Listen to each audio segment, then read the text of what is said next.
4e Grand Prix des Nations.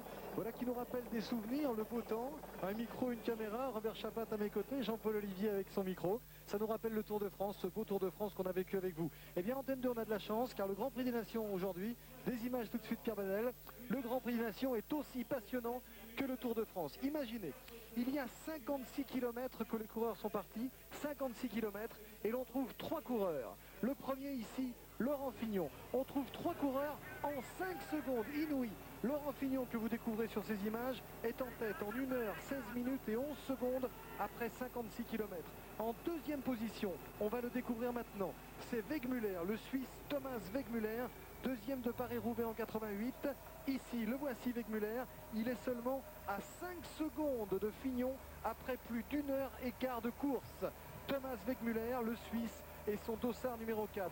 Et pour compléter le tableau, celui qui a déjà remporté plusieurs fois ce Grand Prix des Nations, 3 fois exactement, en 88, en 87 et en 85. Pour compléter le tableau, vous disais-je, celui-ci, Charly Mottet, qui est également à 5 secondes de Laurent Fignon, en 1 heure, 16 minutes et 16 secondes. Charly Mottet qui avait doublé Wilson, Michael Wilson, le coureur australien d'Helvetia la Suisse. Robert Chapat, on ne pouvait pas espérer meilleur scénario, 3 coureurs en 5 secondes. Oui, on imaginait que ce Grand Prix des Nations allait se résumer en un duel revanche entre Mottet et Fignon, mais il y a un arbitre qui sait se faire respecter. Et l'arbitre intervient de temps en temps, comme Wegmüller, donc à 5 secondes seulement de Fignon. Étonnant retour de Mottet qui, il y a seulement une demi-heure, coinçait un peu et qui coince à nouveau puisque Wilson l'a repassé maintenant. Et Mottet avait récupéré 25 secondes, qu'il avait donc perdu auparavant, en moins de 15 km. Et là, il est en train de payer ses efforts puisque c'est évident, Wilson revenant sur lui et le passant après Valoris et vers Mouan-Sartoux, c'est mauvais signe pour Mottet. Mauvais signe pour Mottet, mais en tout cas très bon signe pour Laurent Fignon. Laurent Fignon qui, est-il utile de le rappeler, n'a jamais remporté le Grand Prix des Nations. Et cette année, c'est peut-être l'avis de Jean-Paul Olivier en tout cas, cette année, ce pourrait être, alors qu'on voit à l'image Laurent Fignon très puissant, très bien en ligne sur sa machine, Jean-Paul, ce pourrait être l'année tant attendue pour Laurent Fignon. Eh bien écoutez, vous avez tout à fait raison de le souligner. Je dirais même que Fignon, au vu de ces différentes images, eh bien on peut dire que Laurent Fignon s'est très nettement amélioré contre la montre, car l'année dernière, à cette même époque, dans ce même Grand Prix des Nations, déjà dès le premier pointage, il avait 6 secondes de retard sur Mottet, 40 secondes deuxième pointage, 57 au deuxième pointage, et il finissait avec 2,40 de retard. Or là, il est pratiquement et même en tête à tous les pointages. Ça prouve que ça n'était pas une erreur, cette dernière étape contre la montre du Tour de France, où il a été battu certes par Lemon, mais où l'on a toujours souligné qu'il avait réalisé une grande performance contre la montre. Je crois que c'est ce qu'il faut déjà dégager de ce Grand Prix des Nations 89. Merci Jean-Paul. Robert, Mottet à l'ouvrage qui relance. En plus qu'à l'ouvrage, il garde maintenant Wilson en plein de mire comme il était habitué à le faire dès le 20e kilomètre, mais il ne peut plus aller plus vite, il est bloqué, ce n'est pas le Mottet aussi facile que l'on connaît habituellement contre la montre. Il peut encore récupérer et les autres connaître une petite défaillance. Fignon et Wegmüller n'en sont pas à l'abri, mais pour Mottet, il faut réagir tout de suite ou ça sera fini. Voilà, il est en train de réagir d'ailleurs, Robert. On va essayer de retrouver notre ami Blanco sur la moto. Si la liaison est établie, Thierry Blanco, je crois que vous êtes en compagnie de Laurent Fignon peut-être. Thierry? Ah, je sais que Thierry est derrière Laurent Fignon. On en retrouvera dans quelques secondes. Alors ce que je vous propose pour l'instant, c'est de faire un petit point sur ce parcours très vallonné, qui demande à être un coureur très complet. Tournicotant. Pour faire le point, tournicotant, je crois que c'est le mot, on va faire appel à Bruno Cornillet de l'équipe Z. Cornillet qui nous a raconté juste avant la course, justement, ce qu'il pensait de ce parcours. On écoute. Valbonne et même légèrement après, ce qui représente quand même 20 km, puisqu'il y a 2 tours. Il est très dur. Et là, il faudra supporter des changements de rythme et changements de braquet, par conséquent. Dans la deuxième partie, il est beaucoup plus roulant et relativement technique, car il y a beaucoup de virages. Et là, il faut bien descendre. Je pense qu'il faut maîtriser son vélo. Bon, la dernière portion là, qui reste le long du bord de mer fait plus appel à des qualités de rouleur intrinsèques. Et c'est pour ça que ce parcours du Grand Prix des Nations demande beaucoup de faculté d'adaptation. Bonne analyse, hein, Robert, oui, bien sûr, Cornillet. parfaite analyse. Et quand il vient de dire, il ne pensait pas à Fignon, il faut savoir maîtriser son vélo. Voilà la belle démonstration que nous propose Fignon, qui trouve tout de suite sa trajectoire, qui s'est coupé la route où il le faut et qui n'a modifié qui a lui-même modifié le guidon habituel des triathlètes. Vous l'avez vu, c'est un guidon normal avec une espèce de petit reposoir qui permet à Fignon effectivement de se reposer, de mieux pénétrer l'air. Il est devenu maintenant un coureur complet contre la montre, mais n'anticipons pas encore. Bah justement, vous avez bien anticipé, Robert, parce que je vais vous proposer le témoignage de Laurent Fignon sur le choix de son guidon. Quand Pierre Badel le veut, on écoute Laurent Fignon. Celui donc que j'aurai aujourd'hui, c'est un guidon qui m'était refusé au Grand Prix d'Imert. C'est pas celui que j'ai utilisé au Trophée Baraki et à la Coupe du Monde à Eindhoven, parce que ici c'est un circuit qui est beaucoup trop vallonné pour pouvoir l'utiliser, donc c'est un compromis, c'est celui qu'on rajoute sur le guidon qui est utilisé ici sur un guidon normal pour me permettre de grimper la bosse de Valoris et de faire certains faux plats. Alors l'explication de Laurent, ce n'est pas un monobloc, un grand guidon complètement changé, c'est simplement une petite pièce, d'ailleurs on va le voir dans les images qui nous sont proposées, une petite pièce qui est rajoutée sur un guidon normal et qui permet dans ces portions planes, ou au moins rectilignes parfois, de travailler avec une nouvelle position, Robert. Oui, qui permet deux positions différentes, même quand il est employé parce que j'appellerais Lance, le guidon Scott, ce n'est pas tout à fait ça non plus, mais Fignon a eu raison de revenir à ce qu'il considérait comme le plus rationnel, car maintenant on en est à l'époque où la technologie a fait tellement de progrès qu'on se demande parfois si tout est sérieux. Nous en parlions longuement hier avec d'anciens coureurs comme Raphaël Gemignani. Il n'était pas question pour lui de considérer que le vélo allait être métamorphosé comme ça d'une année à l'autre. En revanche, ce qu'on appelle les gadgets performants, les gadgets qui proposent la performance, seront utilisés. Les autres disparaîtront petit à petit. Merci donc pour cette mise au point technique, alors que l'on retrouve ici Charlie Motet qui semble avoir relancé et qui utilise lui aussi le même type de portion rajoutée avec un guidon comme dommage tout de même. Oui, il y a le guidon en sens inverse de Laurent Fignon, mais de toute façon aujourd'hui je me demande quel guidon il lui faudrait, parce que le Charlie dominateur que nous avons connu l'an dernier, dès le début a dû subir la loi de Laurent à quelques secondes, et tout à coup à 25 secondes, l'intervention de Wegmuller n'a pas rangé ses affaires pour le classement, mais Charlie a une telle volonté, il est tellement doué pour ce genre d'épreuve qu'avec lui tout est possible encore jusqu'à l'arrivée. Alors justement, un petit point sur les temps là pour être tout à fait clair. 56 km, c'est-à-dire à plus de 30 km de l'arrivée, 33 exactement, eh bien les hommes étaient en 5 secondes et la situation ne semble pas beaucoup évoluer maintenant, avec un Fignon en tête, comme le disait Jean-Paul tout à l'heure, dans la plupart des pointages, puisqu'il était déjà en tête après 11 km 500, il était encore en tête après 29 km 500, là Wegmuller a produit son effort et a relégué Fignon à 3 secondes, mais Fignon a fait un numéro entre le 44e et le 56e kilomètre, puisqu'il a repris là, eh bien 5 et 3, 8 secondes avec Muller. On se retrouve donc avec Fignon 1h16 11 et Wegmuller 1h16 16, donc 5 secondes d'écart. Avec, voilà, on vous le montre actuellement sur l'écran, donc une situation très ramassée. Et puis, bien Robert, on ne va pas parler des autres. Hein. Pourquoi? Eh bien parce que Wilson, Jascula et Lerareta, eh bien maintenant ils sont très très loin et à la limite on ne doit plus parler d'eux. Oui, il y a 3 hommes qui auront dominé la course et là ça va très vite avec Fignon. Regardez-le prendre ses virages, il s'est lancé avec une telle vitesse qu'il a dû marquer un temps d'arrêt, un petit temps de roue libre pour repartir vers la corde maintenant, et il épouse tellement son vélo que c'est celui qui, avec Motet, se ressemble maintenant le plus possible à ceux qu'ils ont eu comme modèle les skieurs. Alors celui à qui on va s'intéresser maintenant, c'est à Thomas Wegmuller, car Motet contre Fignon, bien c'était un classique, on attendait Motet un petit peu mieux au départ en tout cas, et puis il y a un troisième larron qui s'est mis dans la course, si je puis dire, c'est Thomas Wegmuller. Voilà, Pierre Badel nous propose Thomas Wegmuller avec son dossard numéro 4. Alors tout d'abord peut-être un peu d'anecdote et d'histoire, si je puis dire, Jean-Paul, à propos de Thomas Wegmuller. Jean-Paul.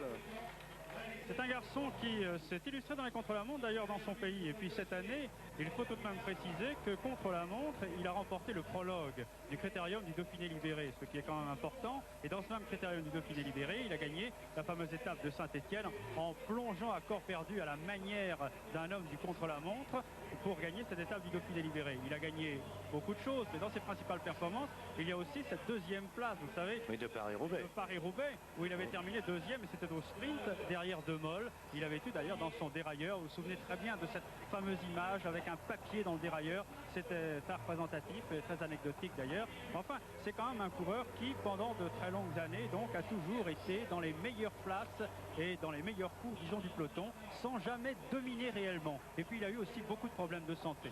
Enfin, on le voit là, donc, un petit peu ressuscité. Il ne perd pas les pédales. À l'issue du premier tour. Oui, il a le droit au contrôle de ravitaillement sur 1 km, mais il avait fait signe à la voiture de son directeur sportif car il pourrait être déclassé s'il avait pris ce bidon en dehors de cette limite pour le ravitaillement, et il a été parfait. Donc il est encore très frais. Ce sont des images que l'on a enregistrées à un tour de l'arrivée. Il est encore très frais et jusqu'au bout, lui aussi, on peut lui faire confiance. Il jouera sa carte. Voilà, on va revenir maintenant, si vous le voulez bien, sur Laurent Fignon, toujours en tête. Laurent Fignon dans une très belle position ici. Fignon qui nous expliquait avant le départ justement, et on a été très optimiste pour lui quand après 11 km on a appris qu'il était en tête du classement. Laurent nous expliquait au micro de Thierry Blanco que pour lui l'important justement c'était le départ. On écoute Laurent.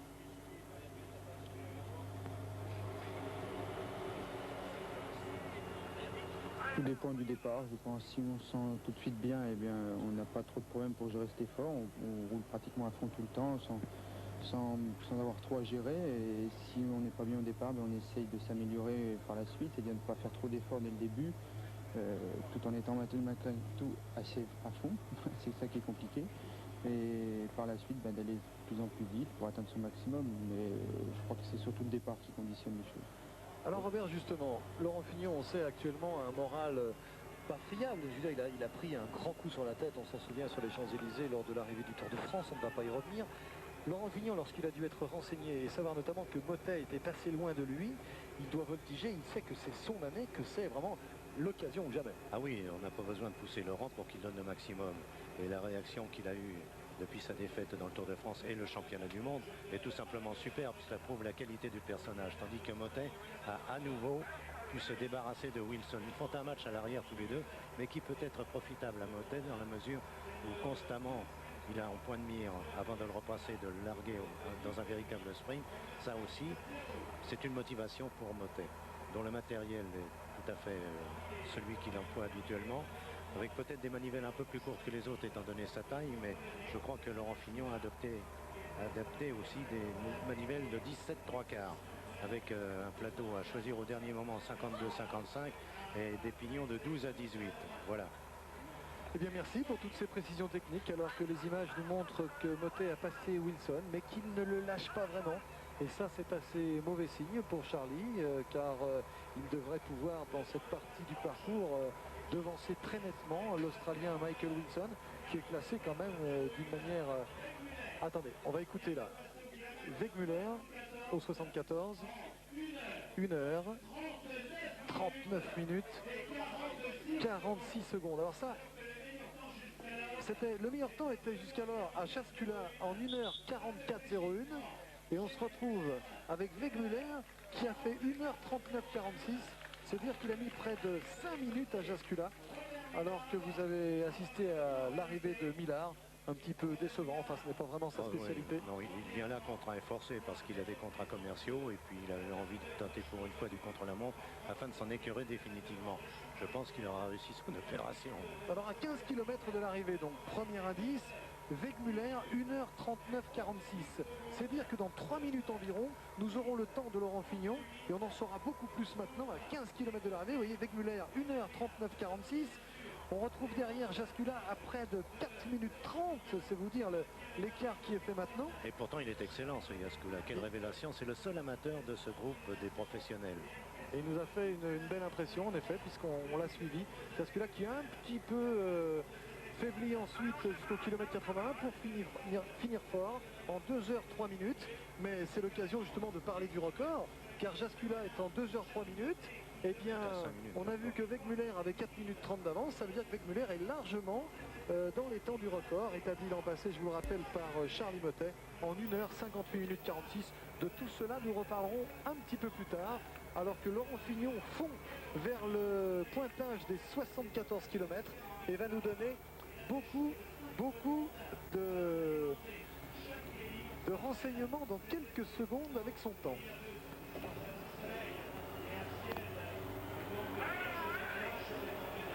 Pour Fignon, il y a un autre but maintenant, c'est faire un temps en dessous des 2 heures, étant donné que Mottet, sur ce parcours classique du Grand Prix des Nations à Cannes, est le seul à avoir réalisé l'année dernière moins de 2 heures sur l'ensemble du parcours, 89 km. On peut pas imaginer aujourd'hui que Mottet, lui aussi, passera sous les 2 heures. comme l'an dernier donc, mais que Fignon fera peut-être encore mieux que lui. Quant à Wilson, à 3 minutes, eh bien, de Mottet se contentera peut-être de 2h01. Alors 5 secondes d'avance tout à l'heure pour Fignon au kilomètre 56. On va savoir maintenant, alors que Pascal Lans va bientôt arriver, et qu'on va le suivre avec intérêt, car il avait des temps assez honorables, si je puis dire, notamment le 14e temps, après le 56e kilomètre. Mais on va s'intéresser surtout, vous disais-je, au temps de Laurent Fignon, au kilomètre 74. Alors il est parti maintenant, plus rien ne l'arrête. Le 3, c'est pas possible, le 3 de Madeleine, personne ne dit rien. En force, il n'éprouve même pas le besoin.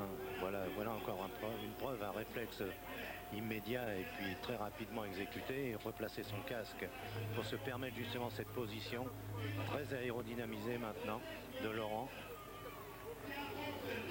Oh là là, aïe aïe aïe. Fignon, voici le temps de Fignon, je vous le rappelle. Voilà, il est déjà à l'écran. Décidément, nos amis de HP vont vite. 3 secondes d'écart, mais cette fois-ci pour Wegmüller. Attention, Laurent Fignon avait tout à l'heure 5 secondes d'avance. Après 56 km, après 74 km, eh bien c'est Wegmüller qui a de l'avance. Une avance de 3 secondes. On ne pouvait pas rêver une fois de plus. C'est le match au couteau. Plus serré. Ah oui. C'est le match au couteau. 3 secondes d'avance. Je vous ai bien dit que Wegmüller se battrait jusqu'au bout pour gagner. Il a une chance extraordinaire. Révélation et confirmation en tout cas dans son pays, mais révélation en France s'il remportait le Grand Prix des Nations devant les deux coureurs les mieux placés au classement mondial, Mottet occupant la première place devant Fignon. Et l'arrivée de Lans ici, Pascal Lans. C'est dur pour tout le monde sur la fin. Et qui s'envoie, qui arrive très très loin, vous voyez, 2h07, alors que le vainqueur ira aux alentours d'1h58. 30 km de trop pour Lans. J'attends des nouvelles d'un magnéto numéro 3 que je demande à l'antenne. Oui, je vous entends, Jean-Paul. Ah oui, je ne voulais pas vous gêner pour le magnéto, mais je voulais simplement vous dire qu'il faut... Il faut quand même faire très très attention en ce qui concerne le bord de mer, car vous savez que Laurent Fignon nous a déclaré qu'il n'aimait pas le bord de mer. Vous savez, il éprouvait qu'un certain nombre de difficultés. Alors il faut voir si le match entre Wegmüller et Fignon ne va pas véritablement se jouer sur le bord de mer avant l'arrivée. Oui, maintenant le vent est tombé, cette partie du parcours ne devrait pas tellement modifier les choses. Les 3 premiers terminant au sprint, oui. Le vent, je le répète, est tombé et tous les bateaux rentrent au port pour permettre à leurs passagers d'aller assister à cette arrivée qu'on annonce un peu partout comme fabuleuse, et je le comprends. L'arrivée de Lens avec 10 minutes sans doute de retard à l'arrivée. Alors que nous allons rejoindre maintenant Charlie Mottet. Charlie Mottet que l'on a rencontré également avant le départ. Charlie Mottet qui nous parlait justement de ceux qui pouvaient le battre aujourd'hui, puisqu'il faisait figure de grand favori. Déjà 3 fois vainqueur, Charlie, et 4e en 1986. Vainqueur en 88, en 87 et en 85, donc Charlie Mottet, le grandissime favori, qui nous a un petit peu étonné pour l'instant, dans le mauvais sens. Et le pointage du kilomètre 74 sera aussi riche d'enseignements. Charlie Mottet parti 6 minutes derrière Laurent Fignon qu'on suit ici. Charlie Mottet que l'on écoute et qui nous confiait justement qui étaient selon lui ses adversaires. Fignon sera un bon adversaire parce qu'il est en forme en ce moment. Mais il y aura aussi, je pense, la Jarita, Rominger et puis peut-être une révélation, il ne faut pas l'oublier. Parce que moi, la première fois que j'ai gagné les Nations, on ne parlait pas du tout de moi et donc ça peut toujours arriver, une révélation, c'est toujours possible. Vous voyez, Mottet, il s'est fait avoir car il nous parle de Rominger, il nous parlait de Fignon, de l'Erareta. Mais oui. Surprise, Robert, il ne nous parlait pas de Wegmüller. Oui, et voici d'ailleurs Mottet cette fois en action avec des pneus de 150 grammes à l'arrière. Il n'a pas adopté lui la roue lenticulaire. La roue avant est plus petite, vous l'avez remarqué. Changement de développement un petit peu trop lent. Une demi-seconde perdue là, mais dans cet état de fatigue qui est le sien, comme pour les autres maintenant, tout le monde est au maximum de son action. Il n'y a pas d'autre possibilité que celle qu'on exprime, et le plus ardemment possible sur la route. Alors donc, Mottet à l'arraché sur cette côte, manifestement moins à l'aise qu'à l'habitude. Oui, Jean-Paul. Oui, ça a été quand même assez significatif en ce qui concerne Mottet, puisque bon, il était à un certain moment resté dans le sillage de Wilson. Il avait repris du temps, oui. Mais véritablement par la suite, il a eu du mal à distancer Wilson. Ça prouve qu'il était quand même au maximum. Et c'est ce qui peut expliquer un petit peu son retrait. On l'a remarqué en effet à l'image. Et remarquez Mottet, lorsqu'on discutait avec lui avant la course, nous disait, moi je fais le premier tour à fond, Et à fond, il était quand même assez loin. Motet, il était à 27 secondes. Et il disait après, je me donne un petit temps pour étudier un petit peu, avec Bernard Vallet qui est derrière moi, le temps des autres pour savoir ce que je dois faire. Et là, visiblement, même s'il donne une grande allure de puissance, avec ses reins toujours très puissants, il semble un tout petit peu pioché. Mais enfin, lorsqu'on est dans le deuxième tour, le style peut parfois un petit peu disparaître. Robert. Oui, il est moins bien profilé, lui qui avait trouvé la solution idéale après des débuts professionnels dans une position qui était loin d'être idéale. Donc à l'époque, depuis, il a progressé d'une façon extraordinaire et il a trouvé cette position parfaite contre la montre. Là, aujourd'hui, il ne peut guère la respecter étant donné qu'il est un peu déhanché dans son effort et pas facile en tout cas. Oui, Patrick, on peut parler également de progression générale en ce qui concerne ce Grand Prix des Nations, parce que lorsque Bernard Hinault avait réalisé ici un temps canon, c'est-à-dire qu'il avait battu le record de l'épreuve, eh bien entre cette époque-là, donc entre ce moment-là, cette année-là et aujourd'hui, il y a quand même 8, 10, 12 et 15 secondes d'écart entre les hommes, ce qui prouve quand même que le cyclisme fait des progrès fantastiques. C'est bon d'ailleurs pour le sport cycliste. Alors qu'on assiste à l'arrivée de Skiby suivi de Rominger qui a rattrapé 6 minutes sur Skiby. Mais Rominger qui est tout de même assez décevant aujourd'hui, puisque vous voyez ici Skiby en plus de 2h08. Ça veut dire que, que Rominger va arriver lui en 2h02, 2h03, ce qui le classera assez loin des premiers, alors que Charlie Motet, vous l'avez entendu tout à l'heure dans notre petit enregistrement, avait fait de Rominger l'un des outsiders possibles et qu'on attend dans les secondes qui viennent, dans une petite minute peut-être, le temps justement de Charlie Motet après 74 km. Et là, je crois qu'on en saura beaucoup plus. Voilà, je vous disais 2,03 pour Rominger. Ce sera à son temps. Pour beaucoup, ça sent la fatigue de la fin de saison. Les 4 5e de ces coureurs qui ont tous préparé pourtant Charlie Motet, ce Grand Prix des Nations. 1,39. 54. Ah, il n'est qu'à 5 secondes de Fignon. Et rien n'est fini. À 8 secondes de Wegmüller. Oh, c'est extraordinaire. 8 secondes d'écart seulement entre les 3 premiers. C'est vraiment un scénario parfait. À 15 km de l'arrivée. Un petit résumé rapide. Kilomètre 74, donc Wegmüller, meilleur temps. 1h39 minutes 46 secondes. À 3 secondes derrière lui, on retrouve Laurent Fignon en 1h39 minutes 49 secondes. Tandis que Charlie Motet, lui, avec 1h39 minutes 54 secondes. Eh bien, Charlie Motet, lui, alors qu'on va assister à l'arrivée de Bruno Cornillet, Charlie Motet est à 8 secondes seulement, à 15 km de l'arrivée, donc tout est encore possible. 15 km pour départager 3 hommes, actuellement en 8 secondes. Thomas Wegmüller, le Suisse, Laurent Fignon, le Français, et Charlie Motet, numéro 1 mondial actuellement, alors que Bruno Cornillet, lui, préfère visiblement l'école des Alpes. Ah oui, effectivement. Mais Motet va maintenant attaquer la descente en dernière position, bien sûr, bien qu'il ait rejoint et largué Wilson. Alors là, je voudrais pouvoir suivre ça à moto parce que Motet, en retard de seulement 5 secondes, il vient de l'apprendre rapidement par son directeur sportif, en retard de 5 secondes, où il va se cracher, et on ne lui souhaite pas évidemment, ou alors il va pulvériser les temps. Mais nos amis de la SFP nous montreront Charlie Motet. Toujours pas de nouvelles de l'ami Thierry Blanco. Thierry sur sa moto. Thierry Blanco. Oui, aussi va se payer. Je vous entends. Oui, j'arrive. Ah, moi, je vous entends merveilleusement bien. Écoutez, tout ce que je peux vous dire, c'est que Laurent Fignon termine en puissance, complètement en puissance, sous les encouragements bien entendus de sportifs. Mais la batterie sera difficile dans les derniers kilomètres. Est-ce qu'on peut entendre peut-être dans quelques secondes, Thierry, l'avis de Cyril Guimard sur cet exploit de Laurent Fignon, qui n'a jamais réussi, on le rappelle, à remporter le Grand Prix des Nations. On porte à la hauteur de Cyril Guimard, Patrick, et tout de suite, je vous propose donc Cyril Guimard, c'est la première fois que réalise un tel exploit. Il a déjà failli gagner pour 5 secondes et je crois que va se jouer entre Laurent également pour une poignée de secondes. Un premier tour absolument époustouflant et puis un effort particulier pour terminer, ça a été fabuleux. Oui, il fait un très beau deuxième tour aussi, mais je crois qu'aujourd'hui on est dans un grand Prix des Nations.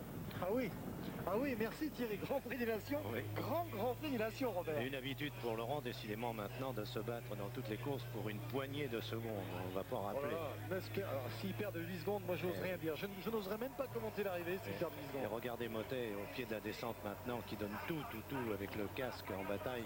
Et Thierry va se laisser glisser justement vers Motet en faisant un petit pointage pour nous proposer une petite interview de Bernard Vallet sur le final. Ok Thierry. On attend Charlie Motet, Bernard Vallet. Et au kilomètre 80, Je vous annonce que Fignon, Laurent Fignon, a repris l'avantage sur Wegmüller. 1h52 minutes tout rond. C'est fantastique. Pour Laurent Fignon. Et 8 secondes, tu en parlais des 8 secondes tout à l'heure, Robert. 1h52 et 8 secondes pour Wegmüller. Cette fois-ci, l'histoire s'écrit dans le sens inverse. C'est Thomas Wegmüller qui compte 8 secondes de retard sur Laurent Fignon, alors que le public ici exulte en apprenant ce résultat et qu'on attend bien entendu avec beaucoup d'intérêt dans 4 à 5 minutes maintenant, le temps de Charlie Mottet au 81e kilomètre. Ah, c'est devenu le championnat des descendeurs et Wegmüller à ce jeu a été moins adroit que Laurent Fignon qui termine sur la partie très roulante du bord de mer et sans être gêné du tout. Il ne relève même plus la tête maintenant, il a pris sa trajectoire, c'est extraordinaire. Quelle belle Ça, image, il faut le faire que de nous laisser propose la tête, Pierre quelle Banel. confiance il se donne. Regardez un peu le travail de Laurent Fignon tout en puissance avec cet appui justement sur ce guidon rapporté et qui permet de donner toute la puissance avec un appui supplémentaire des avant-bras. Et allons-y du 53-12. Ça n'a l'air de rien, mais ça roule à 60 et quelques à l'heure. Ah, Pierre Banel nous propose l'arrivée de Lino, ça c'est bien. Pascal Lino, tiens, on va même regarder l'arrivée de Lino car c'est un très beau styliste. Très pur.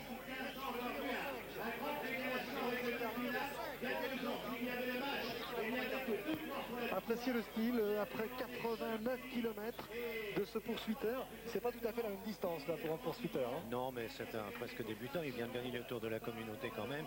Et dans le Grand Prix des Nations amateurs qui a été remporté tout à l'heure par l'Allemand Rich, devant l'ancien champion du monde, le Français Vivien, dans cette compétition des amateurs, Lino aurait joué un très grand rôle. Et Lerareta derrière, Lerareta, Marino Lerareta, qui aura fait une saison époustouflante. Avec donc Lino qui coupe la ligne maintenant. Oui, c'était la première fois que Lino courait sur cette distance. Oui, Lino que vous connaissez bien, Jean-Paul, vous nous avez proposé un très beau reportage sur Lino il y a 15 jours dans Sportation. Oui, il avait une certaine frayeur, d'ailleurs, beaucoup d'appréhension avant de disputer ce Grand Prix des Nations. Mais croyez-moi, il va revenir et je crois qu'il est parti pour une belle carrière d'ailleurs. C'est en tout cas une très très belle première saison pour un néopro. Ah oui, garçon très attachant, très intelligent, qui nous avait beaucoup séduit. Vous nous aviez proposé alors que Thomas Wegmüller s'avance maintenant sur la ligne d'arrivée. On va déclencher nos chronomètres avec l'arrivée de Thomas Wegmüller qui va pulvériser déjà sans doute, ou au moins le battre en tout cas, le record de l'épreuve, ça fait plus aucun doute. 1h58-46 pour Mottet l'an passé. Cette année c'est un très grand prix des nations, comme disait Cyril Guimard, avec des temps canons. Regardez la puissance de Wegmüller qui prend même le temps de changer de développement et lui il n'a pas perdu une seconde, hein, Robert. Oh non, il est parfait dans l'application de sa mécanique aussi. Il sait replacer sa situation quand il le faut sur la selle et élargir les mains sur le guidon ça va nous donner pour repartir après un virage et le sprint jusqu'au bout. Voilà, chronomètre déclenché, 1h57-19. Record de Mottet battu. 1h57-19 avec le record battu, très nettement, rendez-vous compte. De 1h58-46, on est passé à 1h57-19. Grand prix des nations avec Wegmüller qui réalise pour l'instant le meilleur temps. 1h57 minutes 19, le temps à battre. Temps à battre pour qui? Pour Laurent Fignon dans un premier temps ou pour Charlie Mottet dans un deuxième temps. Le sprint est lancé sur le bord de mer pour Laurent Fignon. 1h57 minutes et 19 secondes à battre. Et Thierry Blanco nous appelle dès qu'il le veut, dès qu'il est auprès de Charlie Mottet.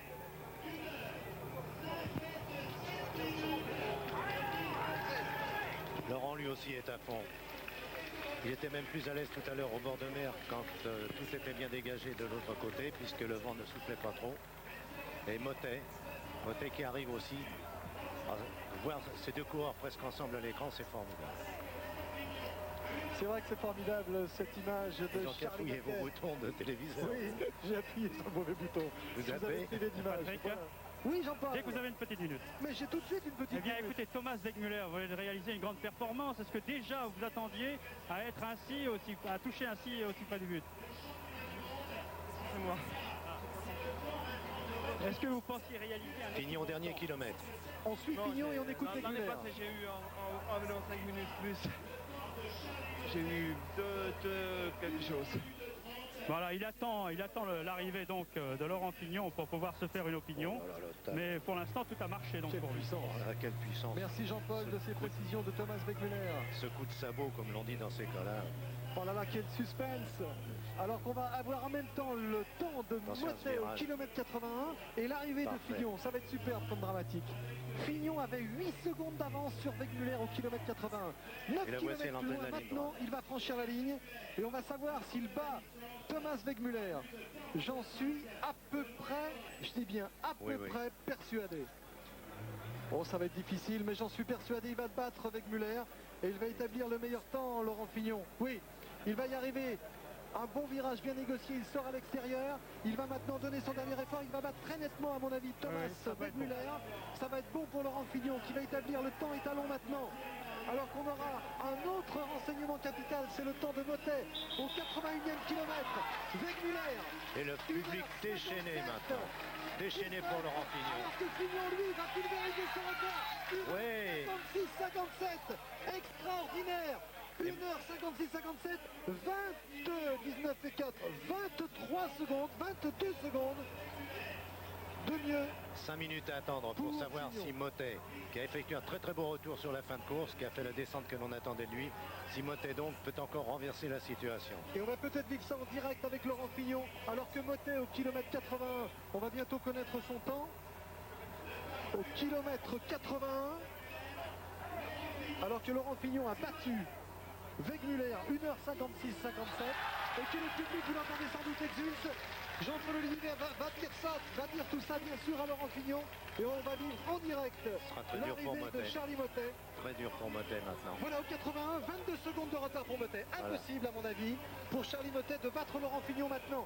22 secondes Jean-Paul, donnez cette information à Laurent Fignon. Oui, oui. 22 8 kilomètres de secondes de l'arrivée. retard pour Mottet. Laurent, À pour 8 l'instant, kilomètres. 22 secondes. D'avance Laisse-le sur avancer. Charlie Mottet. Pour l'instant, 22 secondes. Oh, Laurent. très belle image là, Laurent Fignon en direct avec Jean-Paul. À 8 km de l'arrivée. Fignon à 22 secondes d'avance sur Mottet. Fignon qui n'est jamais parvenu à remporter le Grand Prix des Nations. C'est le schéma inverse de ce que nous Laurent, avons proposé aux Vous Champs-Élysées. avez été de toute façon en tête à tous les pointages. Dites-lui qu'il a Laurent 22 Fignon est en secondes train de d'avance à reprendre lui. son souffle, je le laisse reprendre son souffle. Je m'avance en sa compagnie, il vient de croiser Thierry Marie, son coéquipier. Il va Décevant quant à lui. se rafraîchir, nous sommes près de lui. Et dans quelques instants, voilà, nous pouvons nous arrêter quand il le désirera. On ne pouvait pas rêver de Alors que nous attendons donc l'arrivée de Charlie Mottet. Voilà. Il est très Voilà. applaudi, on le voit au grand plan. Nous sommes maintenant près de lui. Il faut lui dire qu'il a 22 secondes d'avance à 8 km de l'arrivée sur Mottet. 22 secondes d'avance à 8 km de l'arrivée sur Charlie Mottet. Pour lui, c'est gagné alors. Alors pour vous, c'est gagné. Non, on va attendre. J'ai déjà C'est perdu normal. pour 5 secondes une fois. Je peux pas crier trop tôt victoire. Il a raison. Alors, on peut dire quand même, je le disais prudent. tout à l'heure, que vous êtes nettement amélioré dans cette spécialité du contre-la-montre, car déjà aux Champs-Élysées, c'était un bon contre-la-montre que vous aviez réalisé, et aujourd'hui, vous êtes en train de le confirmer. Oui, mais je crois que le guidon m'apporte beaucoup quand même. Hein. C'est ce qui m'a fait peut-être progresser un peu. Mais bon, je tiens toujours une grande forme aussi, c'est l'essentiel, le principal. Merci Jean-Paul, Voilà. merci de ce témoignage. C'est vrai que c'est important de souligner que Fignon n'avait pas ce fameux guidon aux Champs-Élysées. Et ces 8 secondes, et bien ma foi, l'histoire Oui. aurait peut-être pu s'inscrire autrement. Je crois qu'on en parlera longtemps. Oui. Est-ce que Thierry Blanco est vers Bernard Vallet peut-être? Patrick, un dernier écart à 4 km de l'arrivée, 3 km de l'arrivée, 30 secondes de retard. Oh là, c'est Oui, oui. À côté de moi, Bernard Vallet. Oui. Bernard, que s'est-il passé dans ce deuxième tour? 30 secondes de retard. Il s'est passé, Laurent Fignon était très fort aujourd'hui, Charlie Mottet est en train de faire un bon contre-la-montre. Il a trouvé plus fort, il est battu. Il n'y a pas eu d'excuses, il n'a pas eu de pépin, rien du tout. Je crois qu'ils ont fait un mano à mano et c'est en train de se jouer à une vingtaine de secondes dans les derniers kilomètres. Ouais, la Merci course pour au ce train. témoignage Thierry Blanco. Je crois que Jean-Paul Olivier peut annoncer à Laurent Fignon que l'écart est maintenant passé à 30 secondes. Et c'est dire qu'il faudra un miracle maintenant. Robert, on peut le dire. Et c'est un événement. Laurent Fignon va remporter le Grand Prix des Nations pour la première fois de sa carrière. Oui, après de 29 ans, après avoir cherché longtemps des victoires contre la montre, bien qu'il n'était pas considéré comme un super rouleur, il tenait quand même sa place et savait la défendre en cas de victoire. victoire dans le Tour de France quand elle était en cause. Cette année, échec, on le sait, aux Champs-Élysées. Pour 8 secondes, il a perdu ce Tour de France. Mais maintenant, il est devenu l'un des plus grands spécialistes. Parce qu'avoir rejoint à ce niveau-là Charly Mottet, tenu quant à lui pour le grand spécialiste au monde actuellement, on dit toujours que les absents ont eu tort. Mais les mondes seraient là, c'est pas pour autant qu'il aurait battu Mottet au Fignon aujourd'hui, ou même ce inattendu Wegmüller. Alors bravo Fignon, parce que faire des progrès encore à son âge, eh bien, ça n'est pas si mal que ça. Alors Jean-Paul, toujours à côté de Laurent. Oui, je suis à côté de lui toujours et je l'informe en permanence donc des écarts que vous venez de nous communiquer. Je voulais simplement savoir auprès de lui, dès qu'il aura fini donc de se ravitailler, je voulais savoir simplement si cette fois il n'a pas été handicapé par le bord de mer dont il parlait. Non, aujourd'hui je suis toujours resté concentré et c'est ce qui fait que j'ai toujours été dans l'allure et puis j'ai même fait un final plus fort au deuxième tour qu'au premier. J'avais encore beaucoup de réserves et je m'étais jamais mis vraiment dans le rouge avant. J'ai tout donné dans les 15 derniers kilomètres, c'est ce qui a payé. Autrement dit, avec un homme en forme, tout passe. Oui, ça c'est sûr. De toute façon, quand on est en forme, on peut faire des choses qu'on n'arrive pas à faire autrement, c'est évident. Hein. Il n'ose pas encore être content, Laurent Fignon. Il est tellement échaudé par ce qui lui est arrivé. Il a terminé 4e ici même en 84. Il a terminé 2e en 86. Il a terminé 15e en 87. Il avait explosé. Et en 88, à nouveau 2e pour 5 petites secondes. Alors il est échaudé. 8 secondes sur les Champs-Élysées, 5 secondes ici. Il faut dire qu'il a gagné. Pas de mec qui est. Et donc avec Cyril Guimard et son père, donc ici, Monsieur Fignon, considère bien sûr qu'ils ont gagné. Alors Cyril, pour vous, après des deuxièmes places, eh bien, c'est quand même une sorte de consécration pour lui et un peu également pour vous, on peut dire. Oui, surtout pour Laurent qui a connu quand même quelques déboires ces derniers temps. Et là aujourd'hui, il a réalisé. Laurent a gagné, c'est fait. Performance. Il a réalisé. C'est fait, il a gagné. Voilà. Ça y est Laurent, c'est gagné. Alors maintenant on peut en parler quand même, cette victoire dans le Grand Prix des Nations. Hein. Mais vous n'y croyez peut-être pas parce que, comme vous disiez, vous aviez perdu pour moins que ça. Hein. N'est-ce pas? Oui, il faut toujours attendre que le dernier coureur soit venu, soit arrivé pour être sûr de gagner. Mais là, bon, Charly ne peut pas arriver, c'est 6 minutes. Alors on peut dire quand même que c'est une victoire parfaite, en tête à tous les pointages, et alors une très grande lucidité tout du long. Presque à tous les pointages, puisque je vois que Wegmüller avait 3 secondes d'avance sur moi à 15 km de l'arrivée. Mais j'ai fait un final terrible, je vous dis plus vite que le premier tour. C'est ce qui m'a fait gagner, j'ai jamais coincé, j'ai même été plus vite dans les 15 derniers kilomètres que le tour d'avant. Voilà, conclusion donc, alors que Charly Mottet franchit la ligne. Oui, c'est un peu la dure réalité de l'actualité. Vous avez un coureur comme Charly Mottet qui a déjà remporté 3 fois l'épreuve. Et bien Charly, d'habitude, il avait les projecteurs sur lui. Bien là, il a franchi la ligne avec quelques petits applaudissements seulement. La vedette aujourd'hui, et c'est une réalité, c'est Laurent Fignon avec le papa de Laurent Fignon. Il a tellement souffert, Charly, sur la fin. Patrick, oui, je suis avec le père de Laurent Fignon. Vous y croyez, Monsieur Fignon, hein? Oui, je croyais absolument. Il confirme sa saison. Et, il est vraiment bien. Et vous avez fait des confidences? Pas du tout, non, c'est pas son genre. Hein. Enfin, vous le connaissez, vous saviez qu'il était bien en ce moment. Oui, il était très bien et je crois qu'il confirme complètement sa saison 89. Et je crois qu'il avait à cœur quand même de gagner ce Grand Prix des Nations. Ah oui, parce qu'il avait mal au cœur de le perdre pour 5 secondes le jour où il y avait eu des chromes d'eau où il était tombé et il méritait de le gagner aussi. Mais enfin là, c'est formidable, il bat le record, tout, c'est sensationnel. Voilà. Les 3 premiers battent donc le record et Mottet, qui n'était pas dans son meilleur jour, bat lui-même son record d'1 minute par rapport à 1988. Et oui, il faut quand même signaler qu'il est deuxième. Super compétition, super performeur, sans oublier évidemment Wegmüller. Je demande à Jean-Paul d'aller chercher Charly Mottet, bien sûr. Hein. C'est exactement ce que je fais. Je m'en doutais bien, mon cher Jean-Paul. En tout cas, donc, rappel de l'arrivée.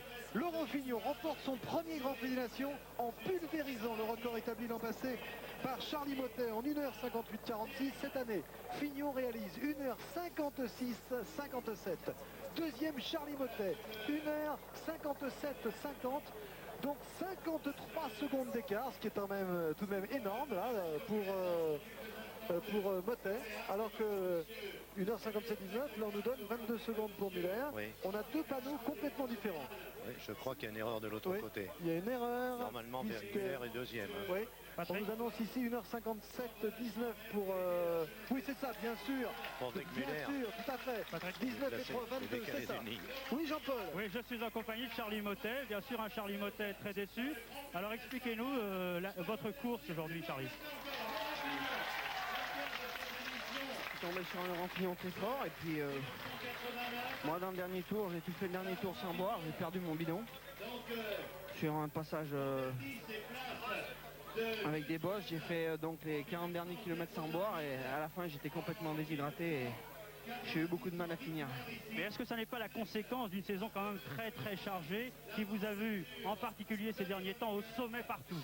Non, pas du tout. Et il reste encore des courses en fin de saison, notamment le Tour de Lombardie. Et ouais, j'ai essayé d'aller là-bas pour gagner ce Tour de Lombardie et ma foi, je suis satisfait de ma course, je suis en très bonne condition et je crois que je suis tombé sur un super Fignon aujourd'hui puisqu'il fait un instant record, donc il n'y a rien à dire. Et disons que personnellement, le seul regret que j'ai, c'est d'avoir fait les 40 derniers kilomètres complètement déshydraté et surtout les 20 derniers kilomètres où j'avais plus rien. Depuis à 40 km de l'arrivée sans boire et sur un Grand Prix des Nations, bon ben, je crois que ça ne pardonne pas. Voilà, c'était donc l'opinion de Charlie Mottet. Merci, en tout cas, rappel donc du classement, c'était bien celui de nos amis de HP, alors que M. Mouillot, le maire de Cannes, est aux côtés de Laurent Fignon, de Thomas Wegmuller. Le classement, bien, c'est bien celui qui donne nos amis de HP. Fignon, donc 1h56-57, nouveau record. Et puis Wegmuller à 22 secondes, Mottet à 53 secondes, Michael Wilson, l'Australien, à 4 minutes 17, Marino Lerareta et les applaudissements donc, du public de Cannes à 5 minutes 49. Donc nous avons assisté, Robert, je crois, à d'abord un très beau Grand Prix des Nations. Il y a des chiffres qui parlent. Quand 3 coureurs battent le record de l'épreuve, ça prouve que c'est un grand Prix des Nations, avec ce très beau ralenti que nous propose Pierre Badel. Pour en terminer avec vos dernières analyses, Robert. La lacune est comblée pour Laurent, dont le palmarès devient maintenant éblouissant. Il a enfin remporté une grande course contre la montre qui situe, un coup d'œil sur le palmarès, le prouve, qui situe les meilleurs dans le meilleur jour depuis son début, depuis son histoire. Donc Laurent appartient aujourd'hui en plus à tout le reste, à un palmarès. Il inscrit son nom à une course qu'on a toujours dit la course de vérité, on l'a toujours appelée comme ça, et Laurent peut en être totalement satisfait. Il lui reste aussi à gagner un Tour de Lombardie. Je vous rappelle simplement que c'est dans 15 jours. Pourquoi pas dans 15 jours? Et Paris-Tour qu'il avait révélé, ça sera dans 15 jours. Le 7 octobre. Et souvenez-vous que ce Paris-Tour, il aurait dû l'emporter. C'était sa première grande course chez les professionnels. Il a brisé sa manivelle tout près de l'arrivée au cours d'une chute. Il avait 200 mètres d'avance. Merci Robert. Alors qu'on est à 20 km tout juste de l'arrivée.